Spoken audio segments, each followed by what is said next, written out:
My name is Elena Marie Voss, and for most of my life, I believed love was a ledger, a balance of give and take, where you pour yourself out and trust the other person to match it someday.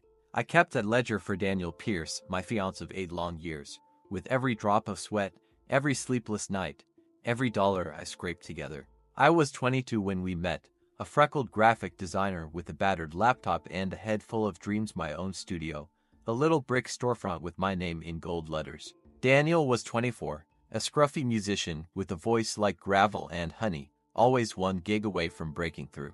I fell for him hard, the way you do when you're young and think love can fix anything. Our apartment was a shoebox on the edge of town, peeling paint, a leaky faucet, a mattress we shoved against the wall to fit his amp. I'd work freelance jobs, logos, flyers, websites until my eyes burned, while he strummed chords and scribbled lyrics on napkins. I didn't mind the grind.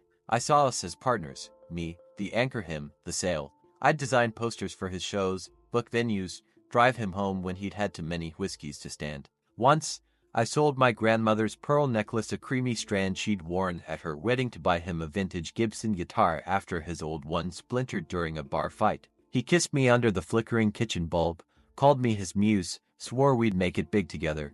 I built my life on that swear. Years melted into each other like that, me carrying us, him riding the wave. I'd pull 16-hour days, fingers cramped from the mouse, while he slept off hangovers or charmed dive bar crowds. My best friend, Lila Grayson, warned me I was fading into his shadow. "You're a ghost in your own life, Elle," she'd say, her green eyes sharp with worrying.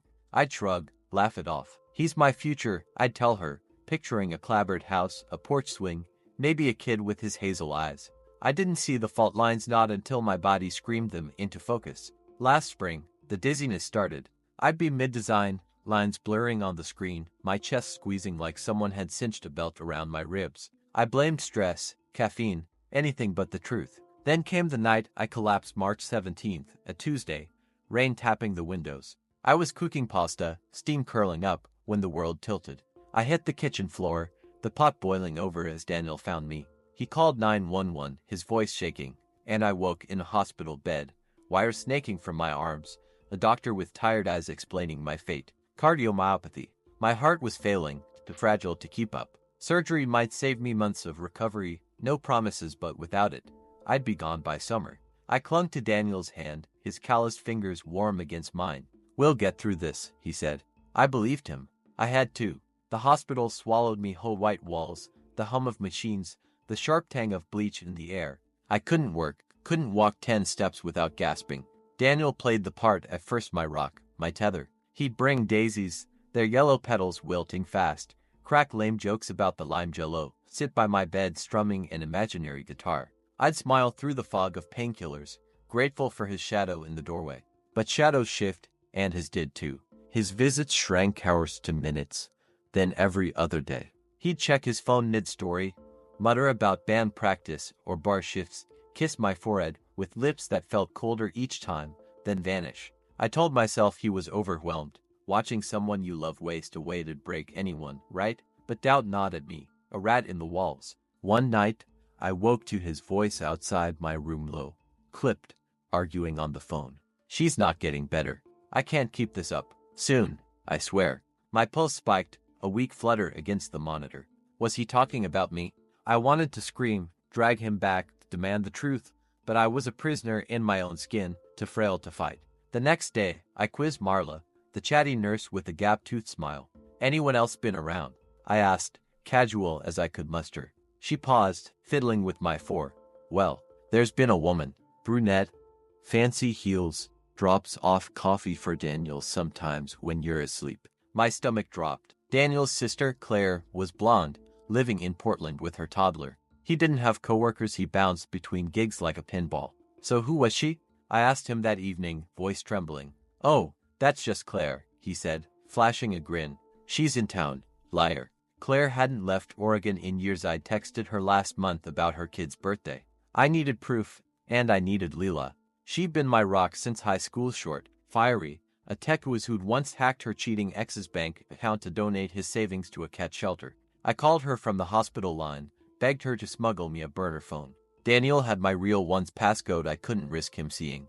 Leela slipped in the next day, a black hoodie hiding her auburn hair, and pressed the cheap flip phone into my palm. "If he's screwing you over, I'll get him," she said, her jaw tight. I started scribbling notes on a hospital pad, fragments of suspicion. The coffee woman, his cagey calls, the way he'd stopped looking me in the eye. Leela tailed him 2 days later, her beat-up Civic idling outside a cafe.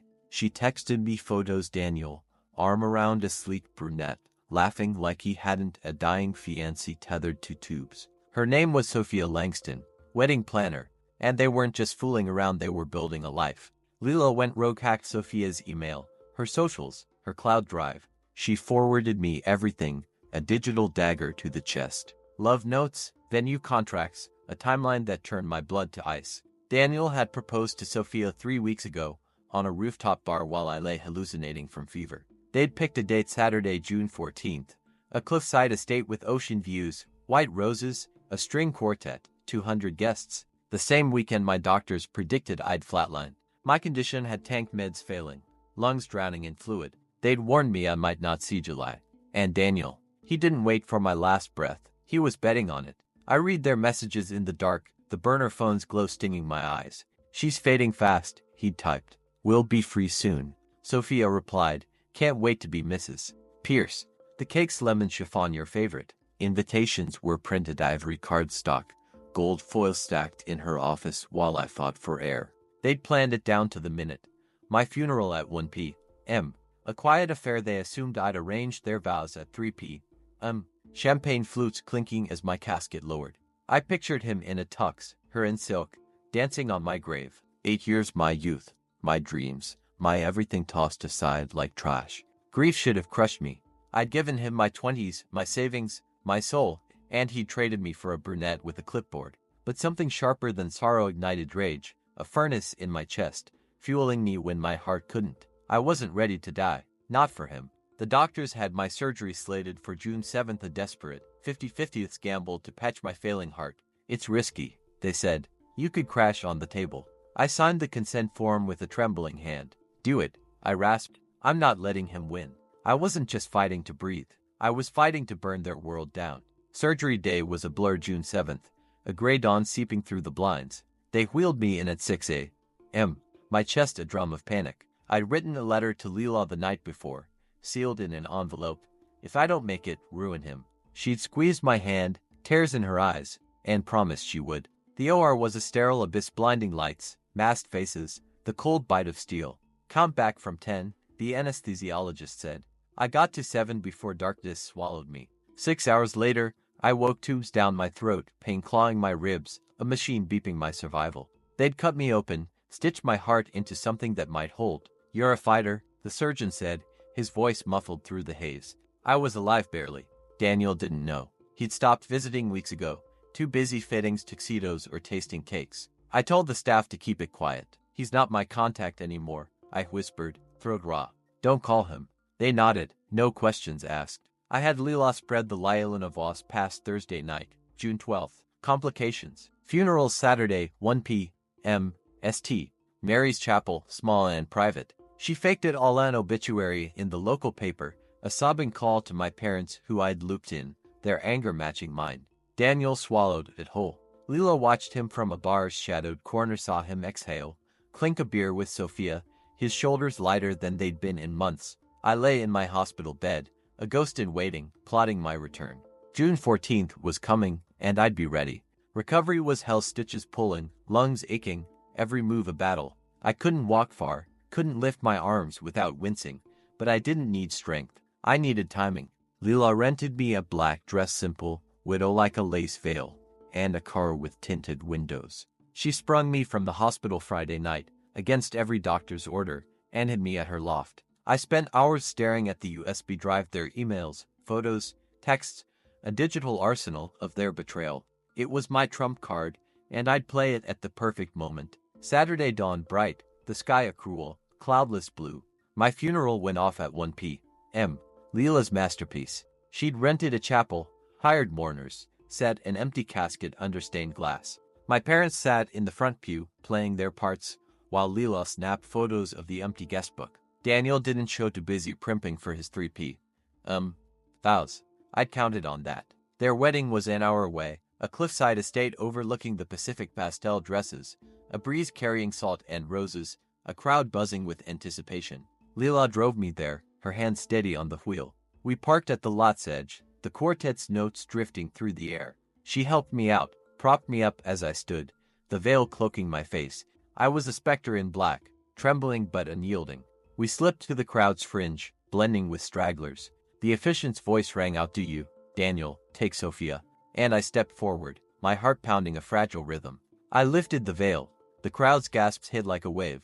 Daniel froze, his vows choking in his throat, his hazel eyes wide with terror. Sophia's bouquet thudded to the grass, her scream slicing the silence. I walked slow, deliberate, every step a war against my body down the aisle, my gaze locked on his. "Surprise," I said, my voice a rasp but firm. "Guess I'm harder to kill than you thought." Chaos exploded. Guests whispered, pointed, phones flashing. Sophia lunged, shrieking I'd ruined her day, her nails clawing air as Leela yanked her back. Daniel stood rooted, mouth agape, a man watching his life unravel.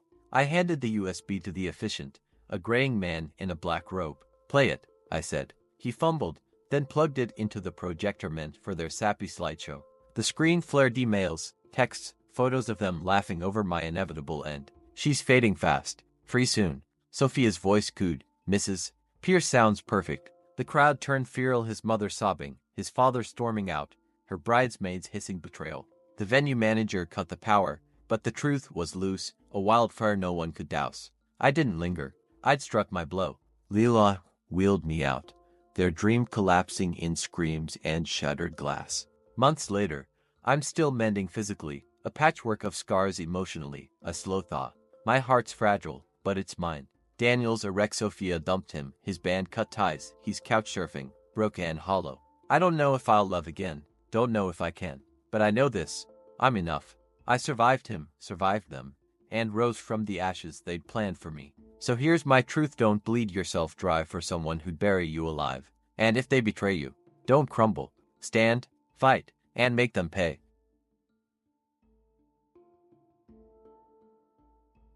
And that's the end of this story. Give this video a like and subscribe to my channel so you don't miss the next videos. See you in the next one.